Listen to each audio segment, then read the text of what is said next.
Okay, so this is my presentation on Erikson's psychosocial stages. Just a little bit of background. Erik Erikson was a psychologist who founded the psychosocial theory, which describes eight developmental stages, each characterized by a challenging developmental struggle. He was initially a student of Freud. However, he disagreed with Freud in terms of everything being centered around a sexual aspect rather than a developmental aspect. Um, so he altered Freud's psychoanalytic theory to focus more on social development rather than sexual. So the first stage is trust versus mistrust. This takes place from birth to 1 year. The major question is, can I trust the people around me? If you positively navigate this stage, a child will develop the virtue of hope, and if they don't, they will withdraw. Um, Parents shape the way their children view the world significantly in their first year of life. Early patterns of trust impact a child's social emotional development for the rest of their life. Trust and mistrust exist on a spectrum, just like all things. No child is completely trusting or untrusting, and some amount of mistrust is necessary for healthy development. So you don't want a child that is so trusting that they can't, they need to mistrust some things, like a pot stove or something like that. Um, from their caregivers, infants independently learn Okay, sorry. From their caregivers, infants learn how or if they should trust themselves and the world around them. So this happens very early on. Example of trust building between an infant and a caregiver is when a baby cries out if the caregiver comes to them to attend to their needs, feeds them. Feeding is a very important event during this stage. The three most important ways to build trust through affection, for example, responding to an infant cry and comforting them, holding infant closely and like kangaroo care, and feeding, like I said before, letting them know that their need for nourishment will be met. Next, we have autonomy versus shame and doubt. Um,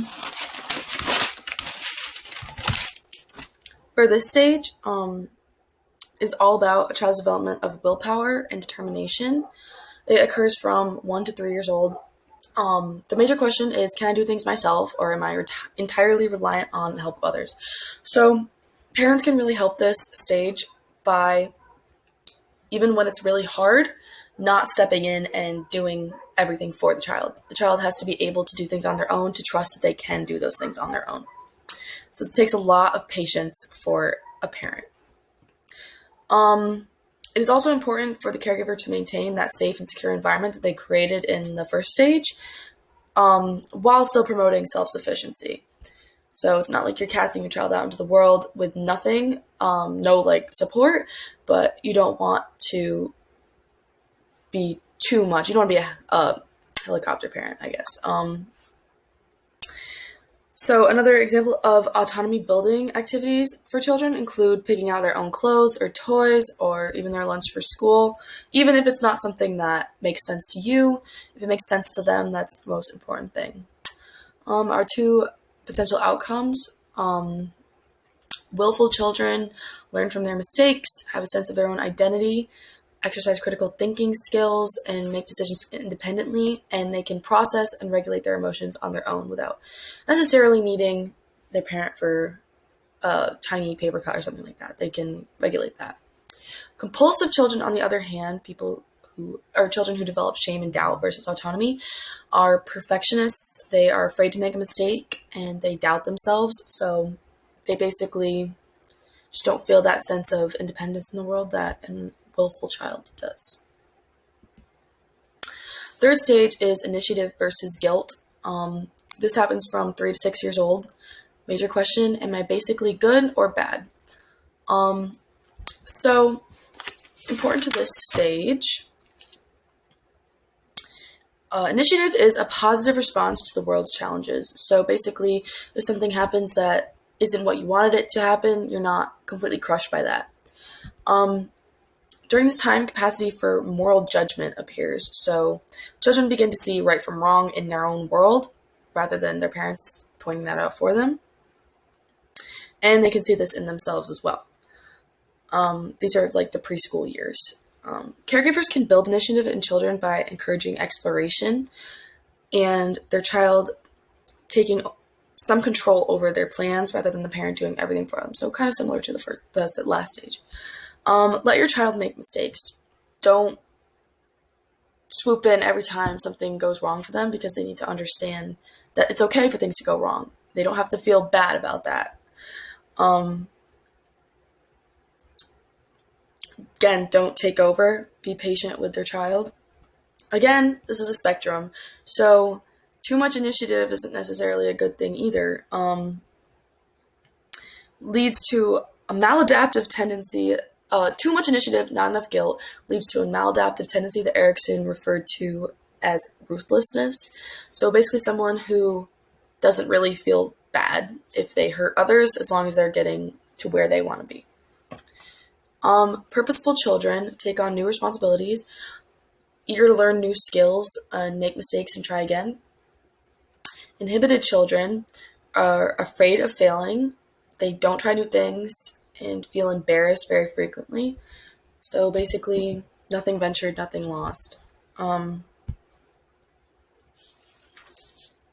Play is an important event in this time period. It's important in developing that initiative in children. Social interaction also will help them build this. And positive social interaction leads to more initiative. Negative social interaction or unacceptance from their peers can lead to guilt. Our fourth stage is industry versus inferiority. This occurs from 7 to 11 years old. I learned about this there. School-age children. Major question, how can I be good? So last stage, they were learning what is good and bad. Am I good or bad? And now they're asking themselves, how can I be good? They're learning new skills and facing new challenges with school, socially and educationally. Children who positively navigate this stage will develop competence, and children who don't might develop inertia or basically become passive. An industrious child works hard to master skills and improve themselves, building their confidence along the milestones that they reach. They don't feel extremely put down. They don't give up so easily like a passive child might. They're like working hard to achieve something. It's part of the fun. It's not just getting the reward, it's working hard for that. Success, whether in school or socially, contributes to a child's industriousness, or alternatively, their feelings of inferiority. So basically, same as last. If a child has positive social interactions, is popular in school, they're going to develop more industriousness because they feel that confidence that they fit into society. And whereas somebody who's bullied or feels like they don't fit in is going to feel like there's nothing they can do to make themselves better. They're just bad. So it's really important for caregivers during this time period to build competence in industry by maintaining that same safe, secure environment that's so important throughout your child's development and just basically in life. Having that safe, secure environment that you can talk to your parent without feeling judged, and knowing that there's that unconditional love regardless of how they do, but at the same time pushing them to try, even if they make a mistake, even if they're not the best. Competent children have confidence in themselves, obviously, from having good experiences, but not only having just good experiences, a person can develop confidence and be an industrious child, even if they don't have all of those amazing positive experiences. It's all about resilience and having that good caregiver who builds their confidence and lets them know that even if society doesn't, even if their peers don't see it, they have goodness in themselves.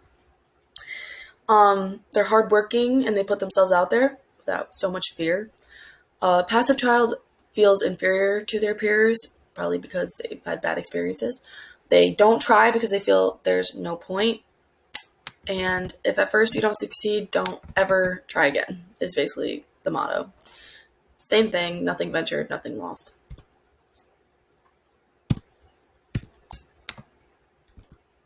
Okay. I think I skipped a stage. Okay. Our fifth stage is identity versus confusion. This stage occurs as teens go through changes from childhood to adolescence and question how they fit into the world as an adult rather than a child. This is characterized by experimenting with different roles, activities, and behaviors as a means of self-discovery. So basically, this is like your typical teen going through all the different phases just to see where they fit in. That's a necessary part of life. So as a caregiver, they should never put that down because it's important to discovering who they actually are. It should never be just told, oh, you're just going through a phase, or that's not really important.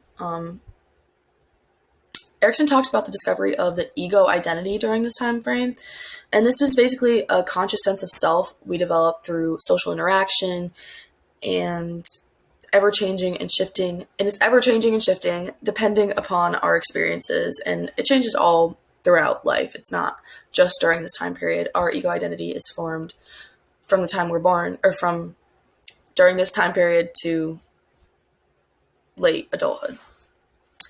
The goal of this stage is to achieve ego identity and avoid role confusion, according to Erikson. And it ends in identity achievement. So basically someone who knows who they are to some extent. They don't feel like the world can shake their identity so much.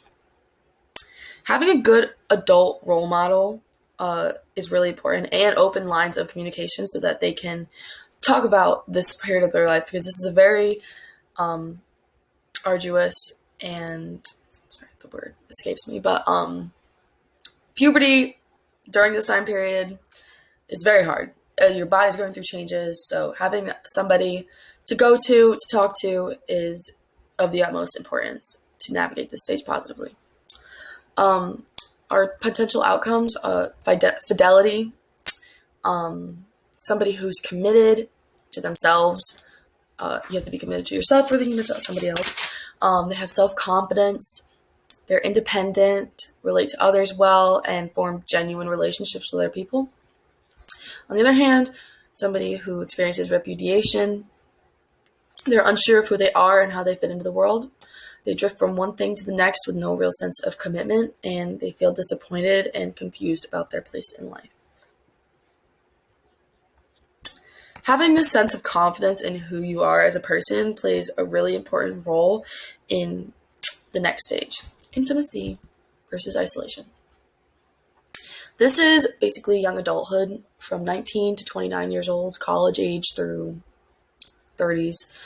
The major question, will I be loved or will I be alone? So now that you kind of know who you are as a person, are you going to be able to find someone else to relate to and be intimate with? And intimacy is not just sex. It's just being really open and honest with somebody and feeling that closeness, that you don't hold anything back from them for fear of not being accepted.